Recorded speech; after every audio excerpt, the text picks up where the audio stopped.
Welcome back to Taekwondo World, the podcast that brings you the heart and soul of martial arts from the dojang to the Olympic arena.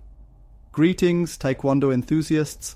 Master Fleischhammer here with Master Sam Tanshu, and we are ready to dive deep into the world of kicks, punches, and the philosophy that drives us all. This week, we have a truly legendary guest joining us.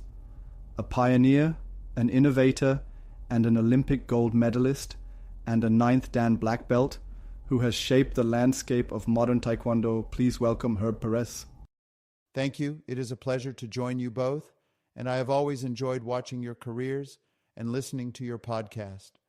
Kukuwan Headquarters recently announced the formation of Kukuwan USA. Can you describe the goals and intended purpose behind establishing this new entity? While the stated goal of Kukuwan USA is to unify and standardize Taekwondo in America, the actual effect seems to be the consolidation of power and control under a very select group. It appears to be more about creating a new hierarchy rather than truly supporting the diverse and thriving Taekwondo community that already exists here. What process was used to select the leadership for Kukuwan USA? What criteria were prioritized in this selection process? The selection process lacked transparency.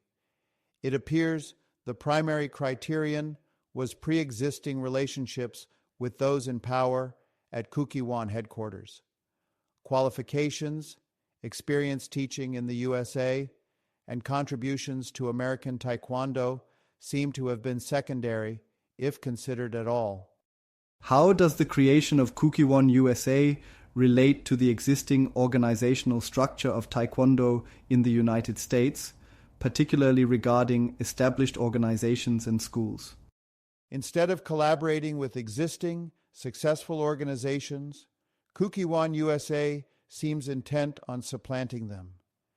This creates unnecessary conflict and undermines the decades of hard work many grandmasters and masters have put into building the American Taekwondo community.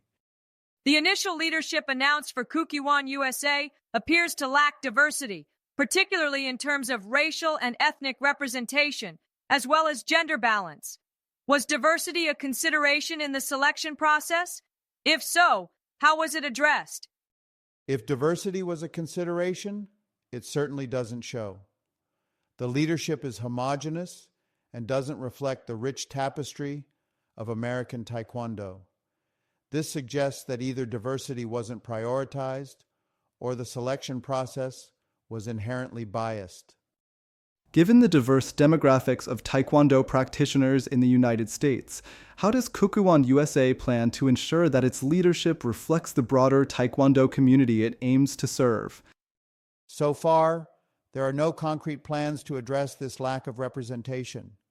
This raises serious doubts about Kukuwan USA's commitment to serving the entire American Taekwondo community, not just a select segment of it.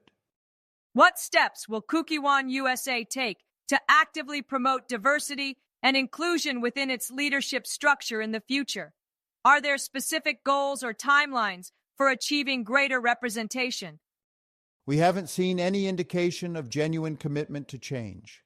Without a transparent plan and timeline, any promises of future diversity ring hollow. A fundamental shift in approach is needed, not just superficial gestures. It has been reported that all foreign nationals, regardless of their rank, experience, or contributions to Taekwondo in the US, are excluded from any position within Kukuwan USA. Can you explain the reasoning behind this policy? This policy is about control, not organizational necessity. It's a deliberate choice to exclude some of the most experienced and knowledgeable Taekwondo practitioners in America. Many highly respected grandmasters and masters who are U.S. citizens have dedicated their lives to teaching and promoting Taekwondo in the United States. How does their exclusion benefit the development of Taekwondo in America?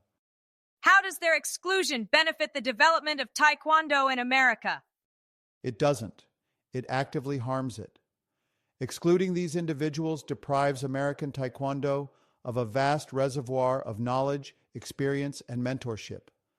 It's a self-inflicted wound on the American Taekwondo community. What is your response to concerns that the current structure and policies of Kukkiwon USA may create division and resentment within the American Taekwondo community? The division and resentment are not just concerns, they are realities. The current structure is inherently divisive. It creates an us versus them dynamic that is incredibly damaging to the unity and spirit of American Taekwondo.